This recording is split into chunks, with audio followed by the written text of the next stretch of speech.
Espírito Santo, tá? Apóstolo significa enviado, só que também significa missionário, tá? Então tem esses dois significados, porque às vezes tem dois significados, tanto da tradução do grego como da tradução do hebraico, tá? Apesar do Novo Testamento ser escrito no grego, a mentalidade do povo era uma mentalidade judaica, que a maioria dos escritores eram judeus. O único escritor grego foi Lucas, tá?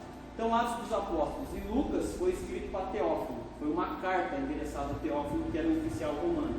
Vamos ver Atos 1:8, que é onde a gente parou. Atos 1:8.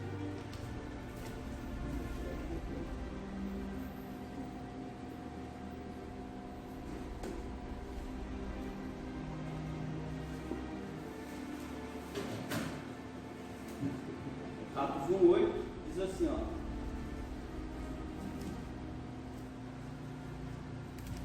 Pode ler? Quem pode ler? Mas recebereis poder ao descer sobre vós o Espírito Santo, e sereis minha testemunha, tanto em Jerusalém como em toda a Judéia e Samaria, e até aos confins da terra. Só que aí. Então, ó, lembra que a gente falou poder, falar sobre virtude, capacitação, força, autoridade.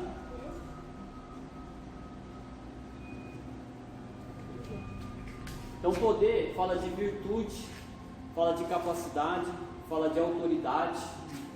Só que no grego o poder é dinamis, lembra? Dinamis vem da palavra dinamite, explosão. Então, quando a gente fala do poder do Espírito Santo, nós estamos falando de uma explosão, um impacto. O Espírito Santo, recebereis poder ao descer sobre vós o Espírito Santo. Quem pode receber esse impacto e impactar as pessoas é quem tem o poder do Espírito Santo. Então, quem tem o poder do Espírito Santo, como dinamis vem da palavra dinamite, ele faz com que as pessoas vejam um impacto na vida dele. Ele recebe o impacto do Espírito Santo, mas ele também consegue impactar as pessoas, tá? Por isso que quando a gente fala de dinamis, que a gente fala sobre dinamite, a gente fala de explosão. O que a gente falou? Explosão, a dinamite explode pedras. Por isso que o Espírito Santo, ele é aquele que nos convence do pecado. Porque quando a gente está nas trevas, nosso coração está endurecido. Nosso coração é como um coração de pedra, como diz lá em Ezequiel 36. No Ezequiel 37, o povo está como um vale de ossos secos. No 36, se você analisar, o Senhor vai falar que o coração deles é como um coração de pedra. Entendeu? Então, quando vem o poder do Espírito Santo, ele quebra, ele explode, ele quebra as pedras. Não só quebra o nosso coração, que é uma pedra, como também o Espírito Santo nos quebra. Porque se você pegar uma dinamite e amarrar ela a alguém e ela explodir, a pessoa vai se tornar em pedaço. Então o Espírito Santo, ele nos quebra.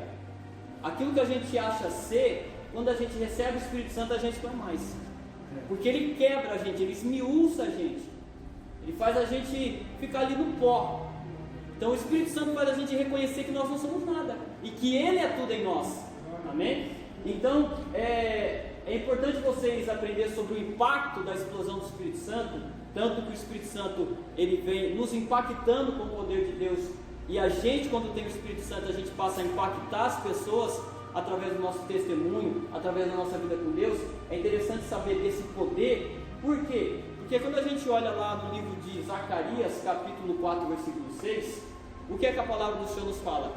O profeta deu uma palavra a Zorobabel, dizendo que Zorobabel, nem por força, nem por violência, mas pelo Espírito. Quando a gente não sabe disso, que o poder é um impacto, é uma explosão, é uma força, a gente dá a entender que ele está dizendo, olha, não é por força nem por violência, mas é pelo Espírito. Dá a entender o quê? Que você tem força, que você pode usar violência, mas deixa o Espírito que é calmo. Não. Deixa o Espírito que é mais devagar. Não. É o contrário. Se o poder do Espírito é dinamite, a explosão, o profeta Zacarias está dizendo para Zorobabel, Zorobabel, tu pode colocar força aí, você não vai conseguir. Você pode colocar violência aí, você não vai conseguir. Mas o Espírito Santo é mais forte que a força e mais forte que a violência. Por quê? Dinamite, explosão. Então é o contrário, não é que o Espírito Santo é mais brando que nós, não é que o Espírito Santo é mais fraco que nós. Então não vamos na violência, não vamos na força, deixa o Espírito ir levinho, brandinho, não.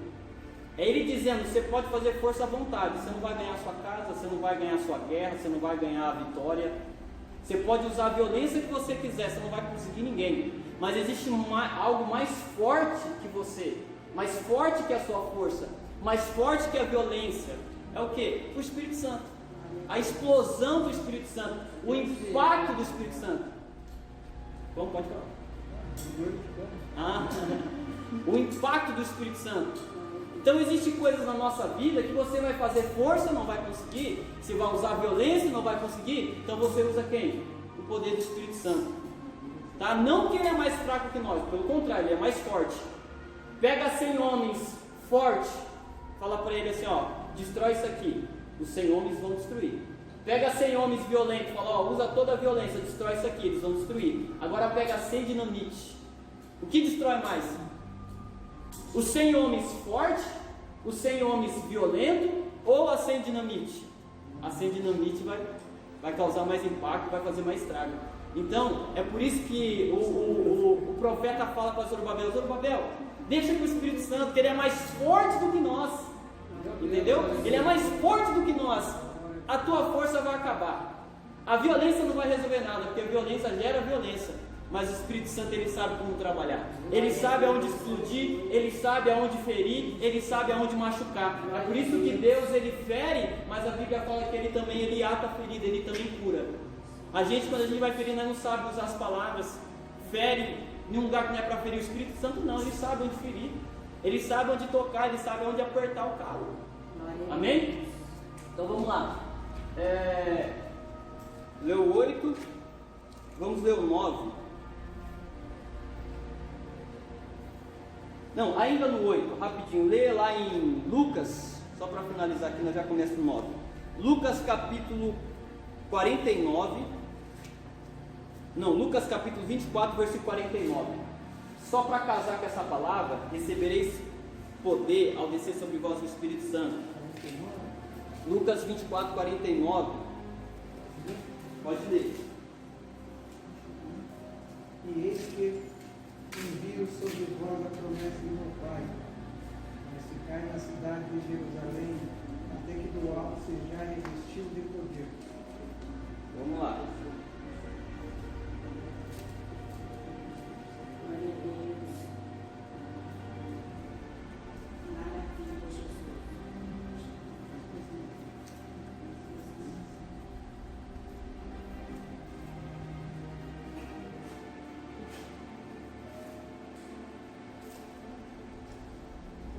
Copiar, pode copiar.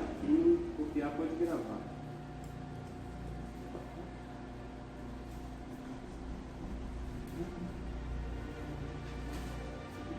Vamos lá. Ficar em Jerusalém, até que do alto sejais revestidos de poder. Então a palavra revestidos traz o sentido de cobrir, encher e fala sobre recursos. Por quê? Quando a gente fala sobre revestir, a gente fala sobre cobrir. Cobrir fala do quê? Vou colocar um P aqui, ó. P. Cobrir fala de proteção. Então, quem recebe o Espírito Santo é revestido, ou seja, é coberto. Ele recebe uma proteção. É por isso que os discípulos, eles têm que receber primeiro o Espírito Santo para depois ir para a missão, para depois fazer a obra. Por quê? Eles precisam ter uma proteção. Eles precisam ser cobertos por algo mais forte do que eles. Lembra que eu falei que o Espírito Santo ele é mais forte que nós? Por isso que Zorobabel vai dizer, é por isso que Zorobabel recebe aquela palavra de Zacarias.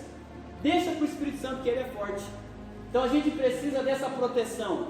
Quem não tem o revestimento, sai para pregar, sai para fazer missão, a primeira palavra que ele recebe, ele desanima. Ele é ferido. Por quê?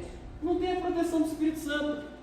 Quem tem a proteção, quem é coberto pelo Espírito Santo, vem a palavra contrária, vem a calúnia, vem tudo, vem a perseguição, ele permanece. Por quê? Ele está coberto pelo Espírito Santo. O Espírito Santo também, quando fala de revestimento, essa palavra também fala sobre encher, ser cheio. Ser revestido é ser coberto, ser revestido é ser cheio. E se está cheio, vou colocar um V aqui, é porque não está mais vazio. Quem é revestido do Espírito Santo não vive vazio. Ele vive cheio, revestido. Então, quando a gente é enchido pelo Espírito Santo, quando a gente é cheio pelo Espírito Santo, a gente não fica mais vazio. Uma pessoa vazia, eu sinto um vazio, você precisa ser revestido. Eu sinto um vazio, preciso do Espírito Santo. Sinto um oco dentro de mim, falta do Espírito Santo. Porque o Espírito Santo, ele reveste, ele cobre. O Espírito Santo, ele enche, ele preenche o vazio da nossa alma. Amém? Então, alguém que se sente vazio é alguém que precisa ser preenchido pelo Espírito Santo. Depois, o Espírito Santo, ele também, como fala de revestimento, fala de recursos. Por que recursos? Porque no sentido literal, cobrir, encher, recursos, no sentido figurativo, revestido é estar pronto para o combate. Então tem dois sentidos, o literal e o figurativo. Isso aqui é o literal. O Espírito Santo, ele nos cobre, nos enche e nos dá recurso. Lembra que eu falei de capacitação? Poder é capacitação, poder é autoridade, poder é força. Então a força que você não tem, o Espírito Santo te dá. A capacidade que você não tem, o Espírito Santo te dá. Por isso que fala sobre recursos. Ser revestido também é ter recursos. O Espírito Santo, ele passa a te dar recursos. Eu não sei falar, o Espírito Santo te ensina. Eu tenho vergonha, o Espírito Santo arranca. Eu não tenho muito entendimento, o Espírito Santo te dá entendimento. Então, por isso que fala de recursos. Ser revestido é receber recursos da terra? Não. É dinheiro? Não. É carro? Não. Quais são os recursos? Do céu. Esses são os recursos. Você vai receber autoridade, você vai receber dons espirituais, você vai receber direcionamento, você vai receber sabedoria e por aí vai. O Espírito Santo, ele vai te dar recursos. Por isso fala desse revestimento. Por isso que no sentido figurativo, ser revestido é estar pronto para a guerra. Por isso, primeiro, antes de ir para a guerra, tem que estar coberto, tem que estar cheio e tem que ter recurso. Amém? Vamos ler o versículo 9. Pode ler o 9. Quando dizia isto, vendo eles, o elevado às alturas, e uma nuvem o recebeu, ocultando os seus olhos. Então Jesus, ele é assunto ao céu. Se fala da assunção de Jesus, quando Jesus, ele é elevado ao céu. Vamos lá. Então, quando Jesus é elevado ao céu, Jesus saiu da terra. Aqui começa a história de quem? Começa a história da igreja. Vou colocar aqui igreja. Igreja. História da igreja. Vamos lá. Para vocês entenderem aqui.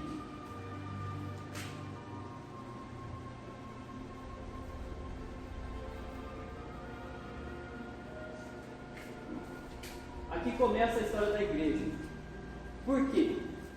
A igreja vai começar em Atos 2. Quando Jesus, ele sobe, ele volta para o céu, ele deixa uma promessa para a igreja. A promessa do quê? Da descida do Espírito Santo. Então Jesus permaneceu com eles por 40 dias. E por 10 dias eles vão estar em oração, em busca do Espírito Santo. Então ali vai começar a igreja. Quando desce o Espírito Santo, ali começa a igreja. Por que ali começa a igreja? Porque ali eles receberam capacitação. Ali eles estão prontos para a guerra. Tá? Então a igreja só começa a ser igreja quando o Espírito Santo desce. A gente só somos igreja se nós tivermos o Espírito Santo. Se nós não tivermos o Espírito Santo, não somos igreja. Amém? Por quê? Porque a igreja, ela nasce no coração de Deus. A igreja foi comprada pelo sangue de Jesus Cristo e foi habitada pelo Espírito Santo. É a Trindade. Nasce no coração de Deus Pai, é comprada pelo sangue do Filho, Jesus Cristo, e habitada pelo Espírito Santo. Isso é a igreja.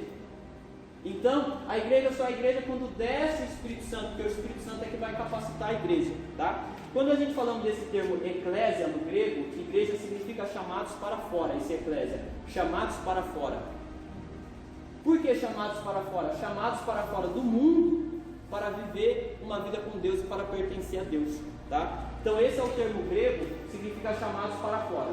Então na Bíblia, quando ela foi escrita, não tinha a palavra igreja é a palavra no português. Quando ela foi escrita no original, a primeira vez que Lucas escreveu, ele usou esse termo, eclésia, tá? Então quando se usa esse termo eclésia, significa igreja e significa também isso aqui, ó. Vocês vão entender por causa dos nomes.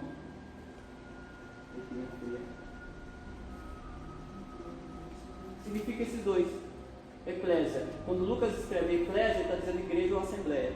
Ah, qual é a diferença da igreja com a assembleia? Nenhuma. Igreja, eclésia, assembleia também entendeu? Então eclésia, assembleia, eclésia é igreja. Se usar igreja ou usar assembleia é a mesma coisa. Eu sou assembleano, para de palhaçada. É igreja. Entendeu? Não tem essa assembleia. Não tem nada. Assembleia é a mesma coisa que igreja. Os dois é uma palavra só, eclésia. Tanto quem é da assembleia ou quem é da igreja pentecostal, é a mesma coisa, é o mesmo nome. Então quando Jesus vai dizer sobre essa pedra edificarei a minha igreja, Jesus estava dizendo sobre essa pedra edificarei a minha eclésia. Assembleia, igreja, tá? Ah, por que da congregação? Aí é o pessoal que gosta do hebraico, isso aqui é grego. É esse termo aqui, ó.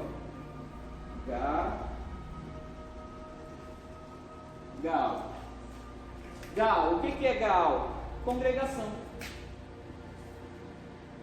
Vou escrever o resto. Congregação.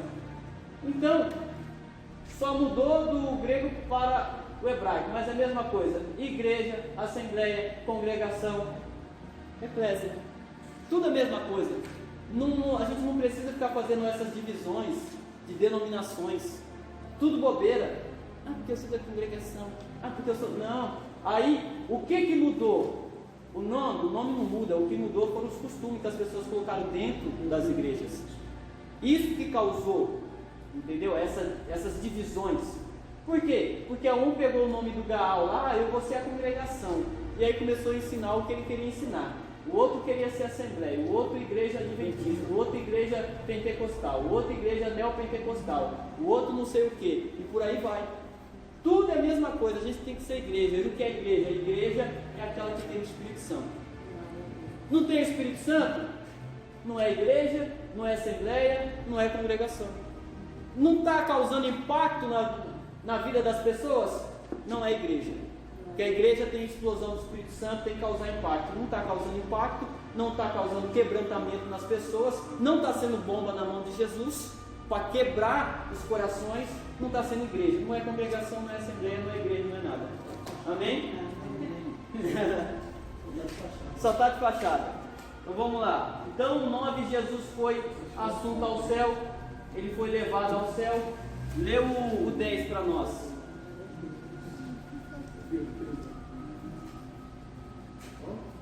O 10.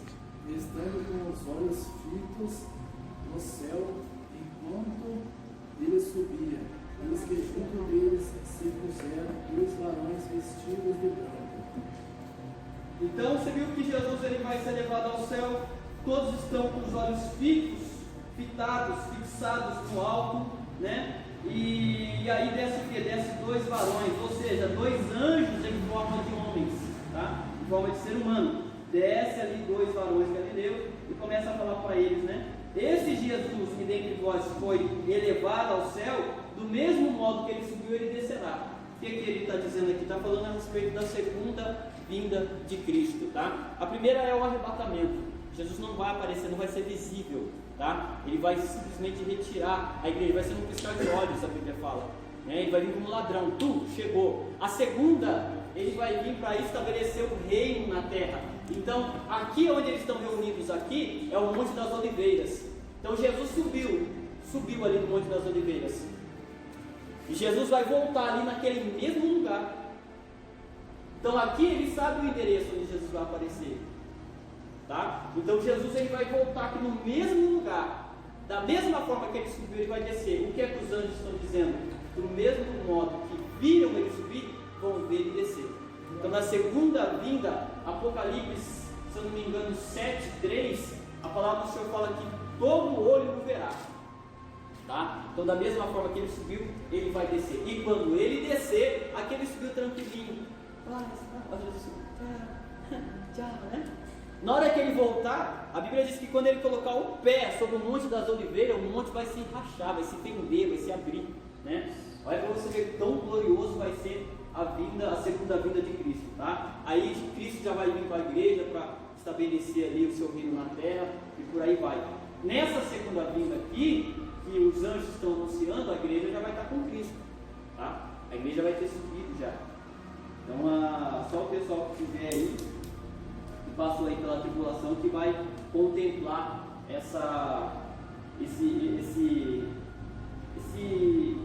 esse momento glorioso, né, da vida. Nós já vai estar ali com ele, a igreja vai vir com ele. Amém? Vamos ler o 12. Não voltaram para Jerusalém, do monte chamado Olival, e disse daquela cidade, tanto como a jornada de um sábado. Então eles voltaram para Jerusalém, depois que Jesus subiu, voltaram para Jerusalém, né? Saíram de onde? Saíram do monte chamado Olival, ou seja, do Monte das Oliveiras e outras tradições. Tá? E eles voltaram ali para a sua cidade e era uma jornada de um sábado. Por que está falando de uma jornada de um sábado? Porque o sábado para o judeu tinha um limite para ele caminhar, para ele andar. O limite era de 1 quilômetro, 1000 metros. Então no sábado, todo judeu não podia andar mais do que 1000 metros, mais do que 1 quilômetro. Tá? Por isso que essa distância do monte até a cidade onde eles estavam vai dar a distância de um sábado. Tá? Então todo judeu